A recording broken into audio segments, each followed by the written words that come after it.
ছোটবেলায় অ্যাডে দেখতাম বলতো তোমার ঘন কালো কেশে হারিয়ে যায় মন। কিন্তু আমার তো ঘন কালো কেশ না, আর আমি অসংখ্য বার কালার করেছি এবং এই কালার হেয়ারকে অথবা যে কোনো চুলের জন্যই খুবই ম্যাজিকের মতো কাজ করে এমন একটা হেয়ার মাস্ক আমি আজকে আপনাদের সাথে শেয়ার করতে যাচ্ছি। আসসালামু আলাইকুম। আজকে আমি আপনাদের জন্য একটা হেয়ার মাস্ক বা হেয়ার প্যাক শেয়ার করব যেটা ম্যাজিকের মতো কাজ করে।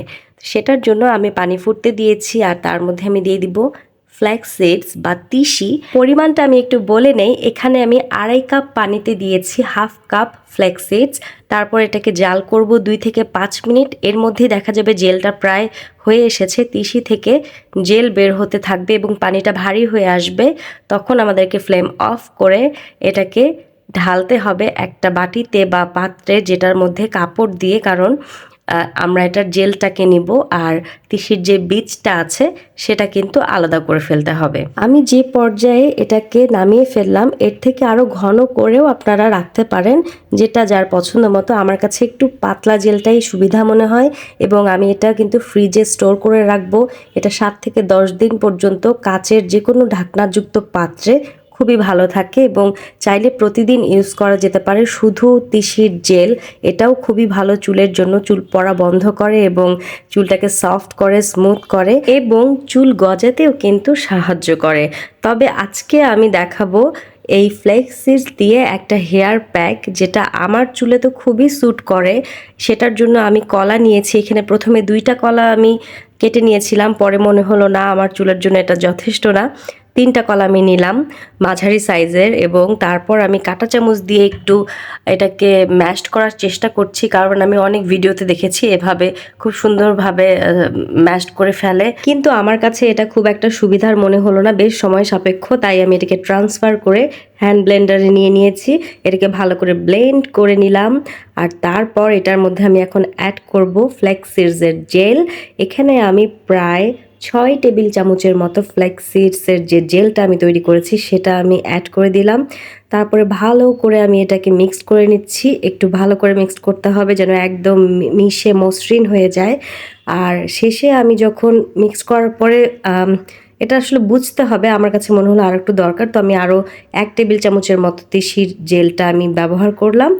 এখন আমি ব্যবহার করব এখানে নারকেল তেল বা কোকোনাট অয়েল প্রায় 2 টেবিল চামচের মতো। আর এই কোকোনাট অয়েলটা কিন্তু আমি বাসায় তৈরি করেছিলাম এবং এটার রেসিপিও কোনোদিন হয়তো আমি অবশ্যই আপনাদের সাথে শেয়ার করব।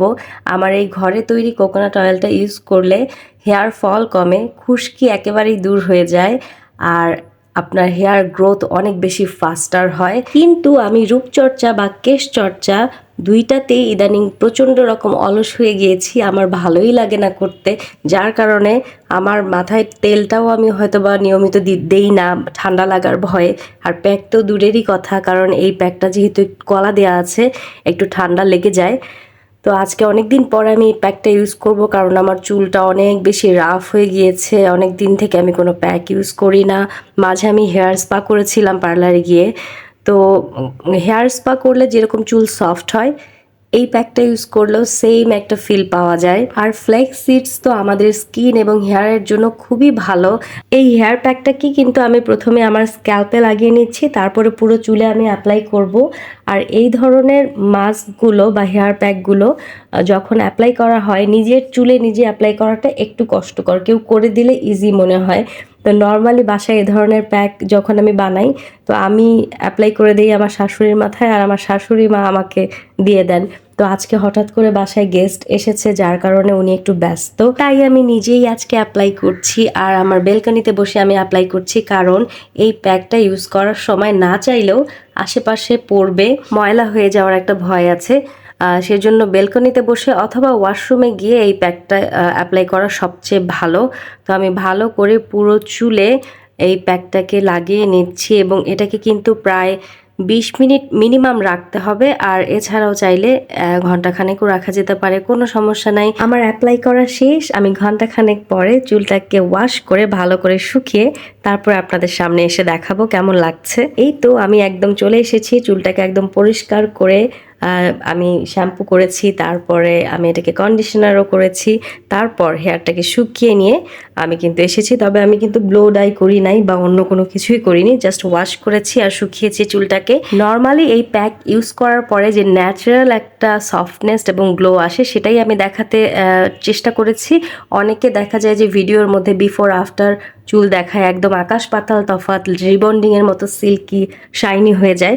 এটা আসলে শুধুমাত্র কল্পনাতেই সম্ভব, কারণ আপনার চুলের প্যাটার্ন যেরকম সেইখান থেকে আপনার চুলকে কতটুকু ইমপ্রুভ করা যায় বা কতটুকু হেলদি রাখা যায় সেটার ওয়েটাই আপনাকে জানতে হবে।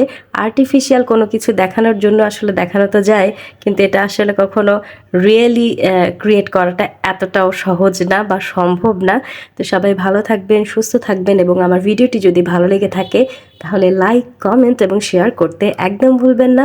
আল্লাহ হাফেজ।